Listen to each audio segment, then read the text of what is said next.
Then I would like to invite Dr. Jami Hossain,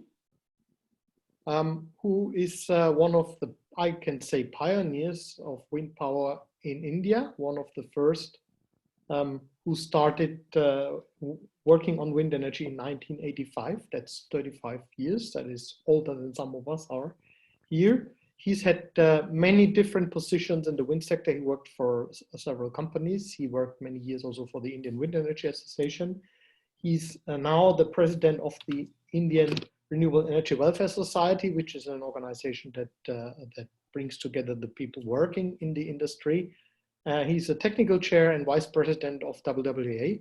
And now, Jami, I'm pleased to have you on board talking about the Indian wind energy market, the situation end of last year and the current situation. Do we have Jami here? Yes, please. Jami, may I hand over to you? Okay. Good morning, everybody. And I will just share my screen and we'll discuss about India and some of the South Asian countries.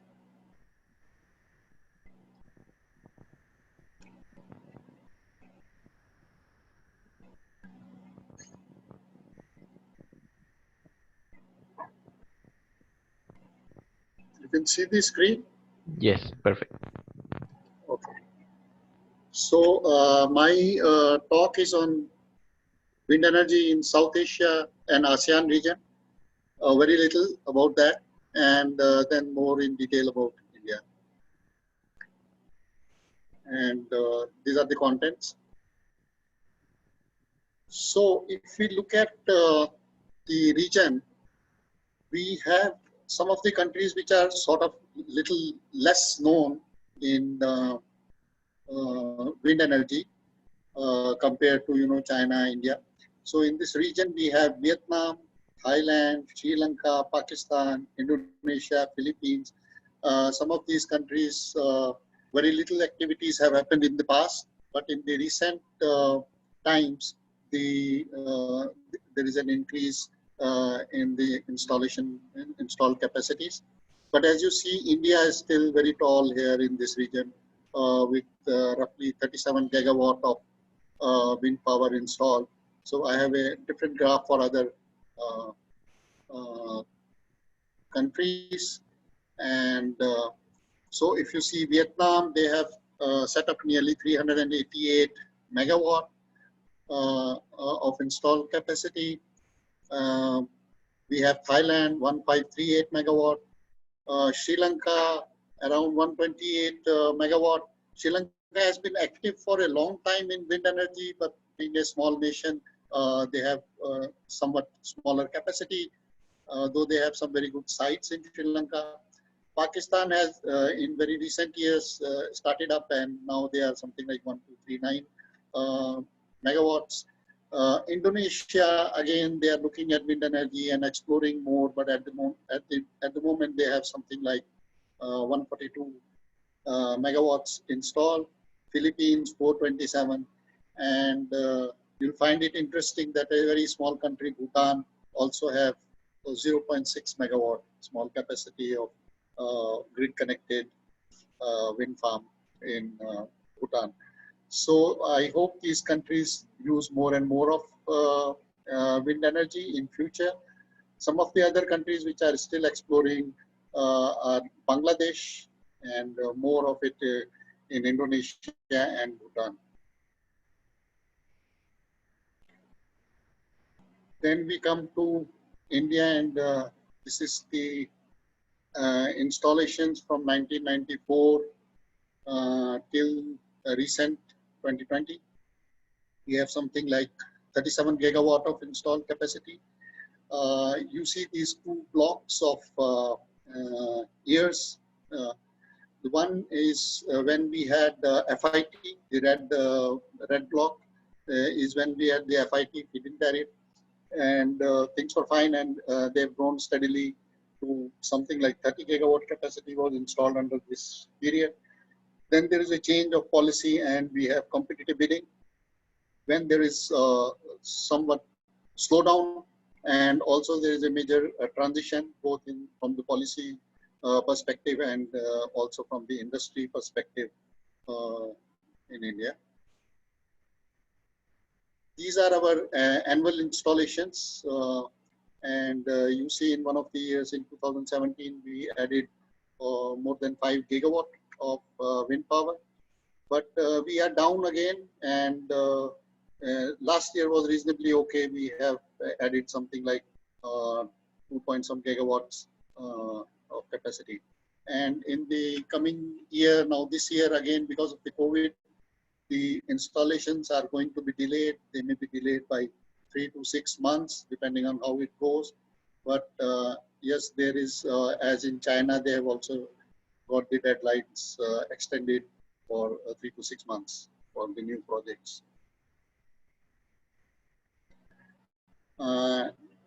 This is state-wise installations, and if you see this, there is a yellow part, which is this. This is Gujarat.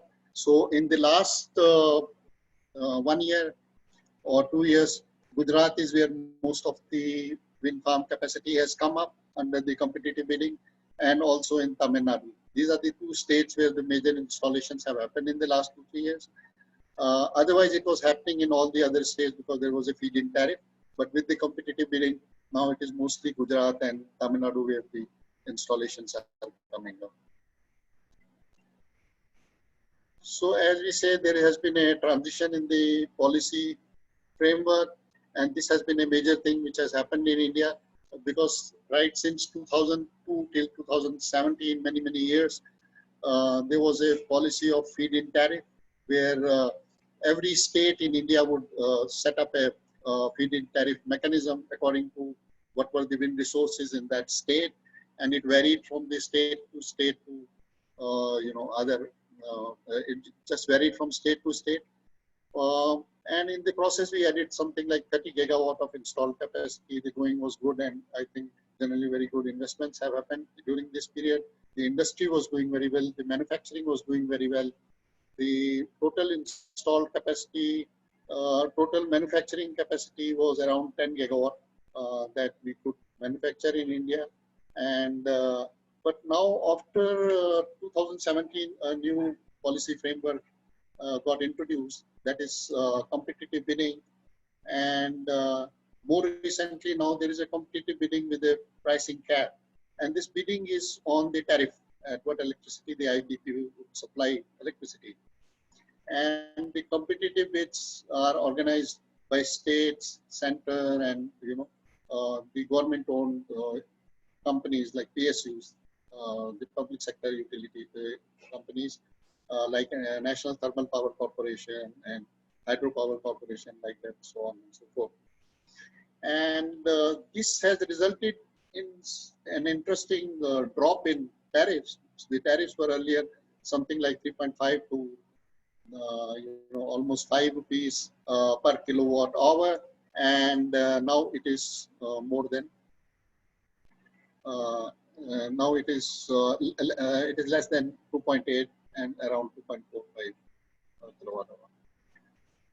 So this is a sort of a difficult market for the industry, for the manufacturers, for the supply chain, because they get orders only when the bids are announced. Otherwise, they were doing business around the year and in a business as usual manner.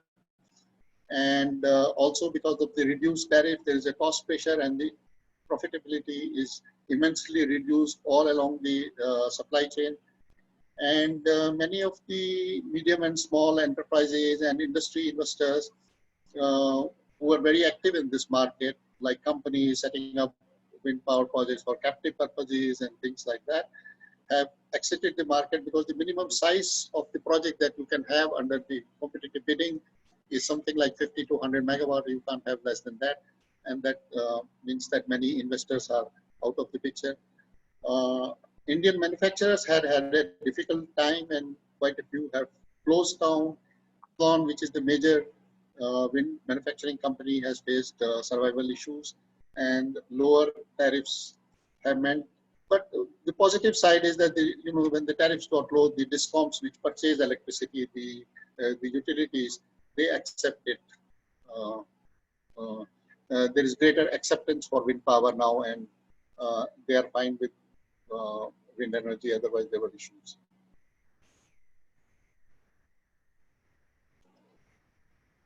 So, in addition to that, the issues that we have today is the payment security issues. So, the buyer is the DISCOM, distribution companies. They pay the electricity, but the payment to the IPPs gets delayed, sometimes by 6 months. So this is a major issue because this affects the cash flows and the working capital and things like that, and is being sorted out, and all the time this is an issue. Okay. Jami, one more minute, please.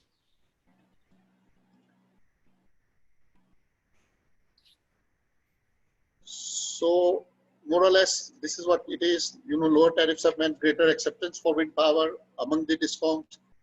However, to attract the investors, we need a reasonable return on investment, and this is something which is being debated all the time. And the lower the tariff, more the pressure on the cost. And industry feels that the upper ceiling in the tariffs is too low, and there's very little room for them to, really make profits. Now, coming to COVID, yes, in the COVID, we have the demand for electricity has gone down during the COVID period. Sorry. And just let me go to the end of the, okay. And the demand has gone down, but there is a must-run status to renewable energy from the government. So renewable energy is operating whenever there is wind and the plants are running. They are able to generate electricity and feed it into the grid. And the operators who are operating the sites can visit the sites under essential services. So they have passes and things like that. Manufacturing is, hit at the moment. And so things are slow and people are operating from home. And so this will continue as it is. So this is, I had to say. Thank you very much, Jami. That was very good. We hear that India indeed has is now in the phase of lockdown, which has an impact on the situation, of course, of that as well. Thank you, Jami. Please have a look. There is one question, but we will come back later to that to